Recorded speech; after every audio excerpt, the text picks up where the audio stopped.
नमस्कार जय जगन्नाथ आम चैनल शिक्षा स्वाध्याय को आपण मानक स्वागत। वर्तमान आम समर वेकेशन हॉलिडे होमवर्क 2024-25 दशम श्रेणी ओडिया विषय आम आलोचना करबा। एक नंबर रे प्रथमे वंदे उत्कल जननी काव्यर समस्त प्रश्नर उत्तर प्रस्तुत कर।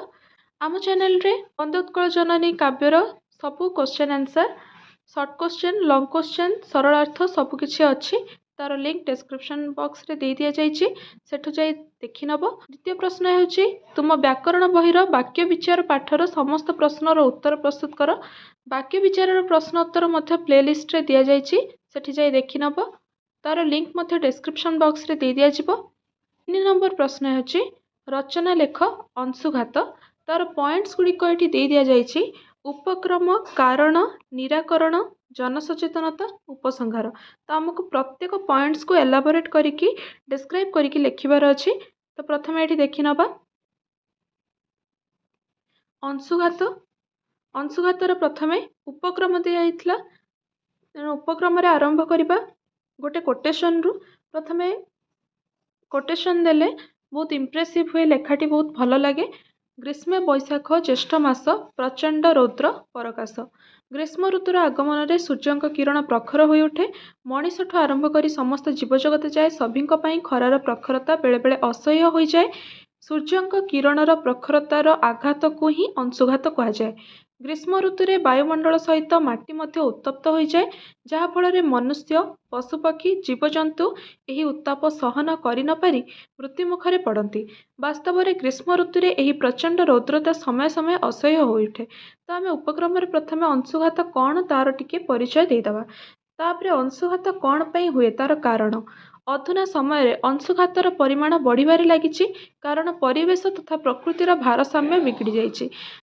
प्रकृतिर भारसाम्य परिवेश रे अधिक प्रदूषण हो जाउछि सेतिपई प्रकृति तार भारसाम्य हरै जाउछि। तेणु खरार तापमात्रा गरम मात्रा अधिक हेतुवा जोगु अंशुघात हेउछि। आमे मनुष्य माने एथिलागि मुख्यतः दायी अटु। जंगल रु अविरत भाव में गछ कटा होछि। पिला माने तमे जानिथिबो गछ दिन समय रे अंगारकाम्ल ग्रहण करे और अम्लजान दै थाए। तेणु वायुमंडल रे जेते प्रकार दूषित वायु रहुछि अंगारकाम्ल जोटा कि मनीष स्वास्थ्य प्रति क्षतिकारक से सब वायु को से शोषण करनिए और अम्लजान दै थाए। तेणु सेथिपई गछ हेउछि अत्यंत दरकारी। गछ रहिले वायुमंडल मध्य ठंडा रुहे वर्षा होता है। तेणु गछ जेहेतु कटा जाउछि वायुमंडल तापमात्रा मध्य बढ़ी जाउछि जहा फल अम्लजान परिमाण वायुमंडल रे कमी जाउछि। विभिन्न कलकारखाना जानवाहन निर्गत अंगारकाम्ल गैस तथा एक क्षतिकारक गैस जोगु तापमात्रा वृद्धि हेबारे लागिछि। गछ कटा जिबा फल वर्षार परिमाण मध्य कमुछि। जंगल को कटा जाई कलकारखाना निर्माण कराउछि। कलकारखानार विभिन्न दूषित गैस मध्य निर्गत होता है। तेणु से गैस वायुमंडल रे तापमात्रार परिमाण को बढ़ाई देउछि। जनसंख्या वृद्धि जोगु नुआ सहर और बजार गढ़ा चलछि। कोठाबाड़ी मध्य निर्माण हेउछि। नदी गर्भ पोती होई पड़िबारु खरादिने नदीर प्राय जल रहुनाही। खरादिन ओडिशार संबलपुर बलांगीर राउरकेला आदि जिला मानकरे तापमात्रा 49 डिग्री सेल्सियस पर्यंत वृद्धि पाई अत्यंत गरम अनुभूत हेउछि।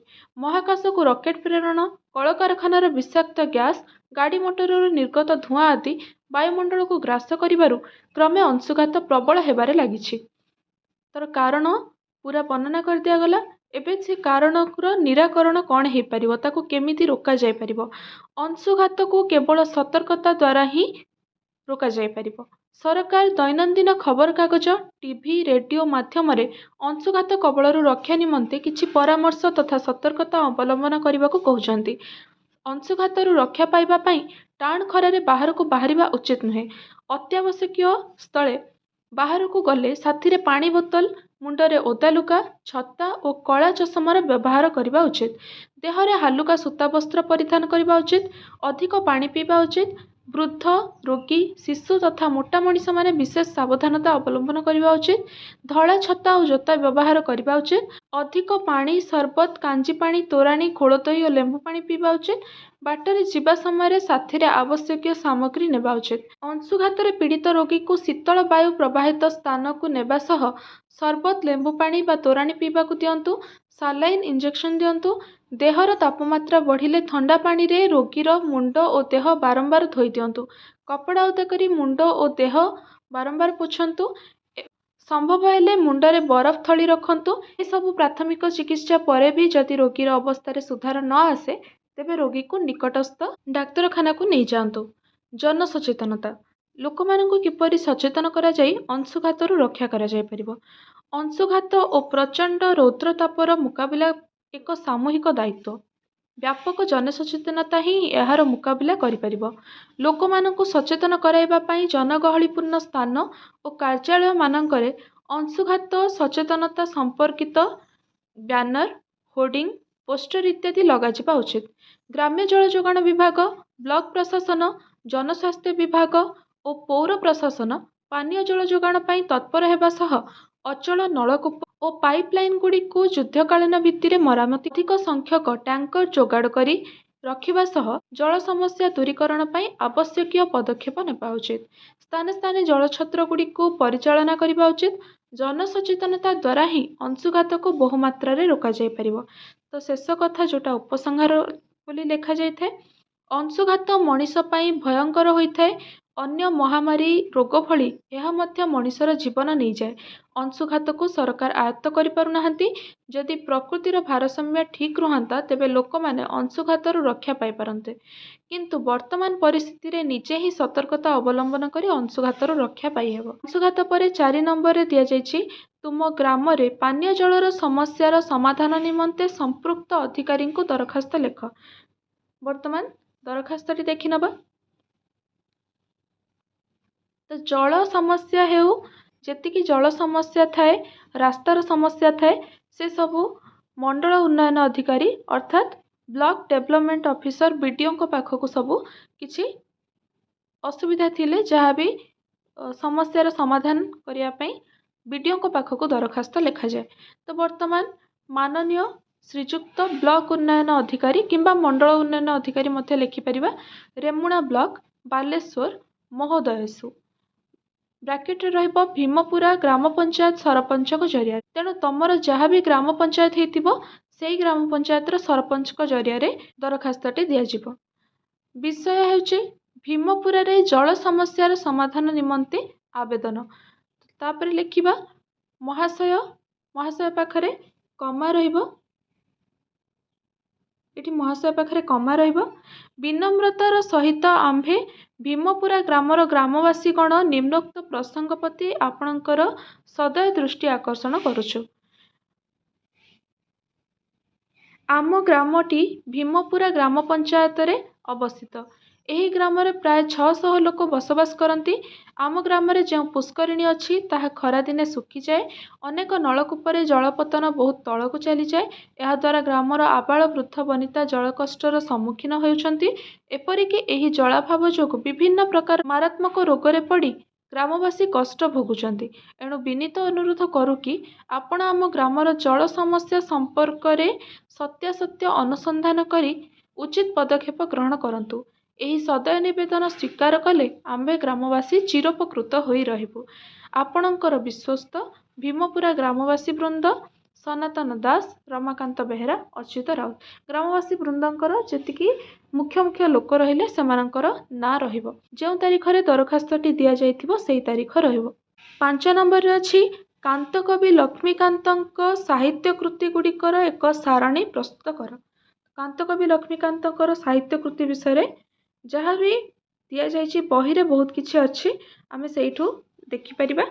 କାନ୍ତକବି ଲକ୍ଷ୍ମୀକାନ୍ତ ମହାପାତ୍ରଙ୍କ ସାହିତ୍ୟ କୃତି। ତାଙ୍କ ସାହିତ୍ୟରେ ଅଛି ପ୍ରଥମେ ଗଦ୍ୟ ହେଉଛି ଅସହଯୋଗୀର ଆତ୍ମକଥା, କାବ୍ୟ ହେଉଛି ଚଟକ ଚନ୍ଦ୍ରହାସ ଚମ୍ପୁ, ଧଳା ମାଣିକରେ ଆଉ ବୈତରଣୀ, ପଦ୍ୟ ହେଉଛି ବାଲ୍ୟ ସ୍ମୃତି, ଶୈଶବ ସ୍ମୃତି, କୈଶୋର ସ୍ୱପ୍ନ, ଯୌବନ ପଥେ, କବିତା ହେଉଛି ଅଲଣା ପୁରାଣ, ଯୁଗର ମଜା, ବିଡ଼ି ମହିମା, ଶୋକଗୀତ, ଗାନ୍ଧୀଗୋଳ। କବିତା ସଂକଳନ ହେଉଛି କଲ୍ଲୋଳ ଓ ବିବିଧ କବିତା, ଜୀବନ ସଙ୍ଗୀତ, ଦୁନ୍ଦୁଭି। ଭ୍ରମଣ କାହାଣୀ ହେଉଛି କଟକ ସଫର, ପ୍ରହସନ ରଚନା, ଡିମ୍ବକ୍ରେସି ସଭା, ହନୁମନ୍ତର ବସ୍ତ୍ରହରଣ, ଜର୍ମାନ ଭୂତ ଓ ବ୍ରିଟିଶ ଦୂତଙ୍କ ପ୍ରଶ୍ନୋତ୍ତର, प्रहसन रचना हेउची व्यंगात्मक रचना। मुख्यतः एथिरे विभिन्न सामाजिक समस्या को नहीं व्यंग कराई थाए। व्यंग हेउची थट्टा करिबा, परिहास करिबा। तेणु विभिन्न सामाजिक समस्या को नहीं परिहास करा जाय थाए। उपन्यास हेउची कणा मामू। प्रबंध हेउची हास्यरस, साहित्य सृष्टि रे हास्यरस, कवि और कवित्व, ओडिया संगीत, निभृत निशीथ, रोगसज्जा, जीवंत मरण। जातीय आह्वानमूलक कविता हेउची कोटि कोटि कंठे आजी, उड़ाई निशाण बजाई भेरी, साजरे साजरे भाई माने हो।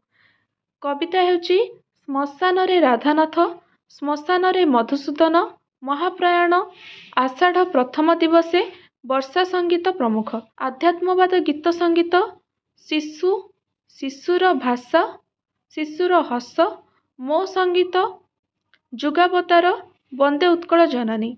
जीवन स्मृति मूलक प्रबंध हेउची गोपबंधु स्मृति, स्मृति पूजा, चिंतामणि स्मृति, खंडिए चिठी। किछि शिशु साहित्य मध्य लिखिचंती। पौराणिक कहानी संकलन, पिलांक कथा, तो सेतिरे पौराणिक कहानी इत्यादि संकलित होइकी रहिछि। बहुत सारा कहानी सेतिरे रहिछि। ता ना हेउछि पिलांक कथा। जीवजंतु संबंधी पद्यमयी कृति हेउछि चिड़ियाखाना, गोटे पद्यात्मक रचना। पाठ्यपुस्तक हेउछि पाठमाला साहित्य सुधाकर। 9 नंबर अच्छी तुम साहित्य बही थिबा पाठ गुड़िकर रचयिता मानकर जीवनी संबंध में 10 धाड़ी लेख एक विवरणी प्रस्तुत कर। समस्तंकर लेखिबा संभव नुहे।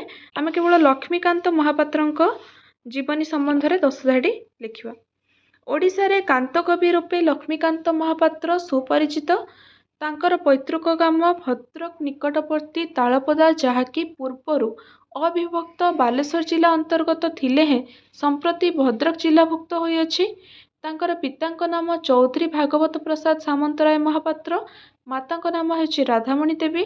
से कटक बालेश्वर ठारे हाईस्कूल शिक्षा समाप्त करी कलिकतारू रिपन कॉलेज और कटकर रेभेन्सा कॉलेज रु उच्च शिक्षा लाभ करथिले। भाग्यर विडंबना, शारीरिक असुस्थता हेतु शिक्षा क्षेत्र में अधिक आगे न पारि पारिवारिक गुरु बाबाजी रामदासଙ୍କ प्ररोचन रे संगीत रे मनोनिवेश करथिले। ओडिया साहित्यर बहुविध विभाग रे लेखनी चालना करी से निजर स्वतंत्र साहित्यिक परिचय सृष्टि करि पारथि। तांक रचित स्मरणीय कृति गुड़िक हेउछि कणा मामू, जोटा कि उपन्यास। जीवन संगीत हेउछि संगीत गुच्छ। देही पदपल्लव मुदारम हेउछि गल्प संकलन। चटक चंद्रहास चंपू हेउछि लालिका। शरीर मान्द्यम हेउछि प्रबंध संकलन। तांकर गल्प बुढ़ा शंखारी और कविता सबुथिरु वंचित करी ओडिशार जनमानस रे बेस परिचित। 1936 मसीह प्रकाशित डगर पत्रिका से थिले प्रतिष्ठाता संपादक। जातीयतावादी चेतना और देशानुबोध भावनार एक मनोज्ञ कृति तांक रचित वंदे उत्कल जननी गीतटी ओडिशा सरकार द्वारा 2020 मसीह राज्य संगीतर मान्यता लाभ करिछि।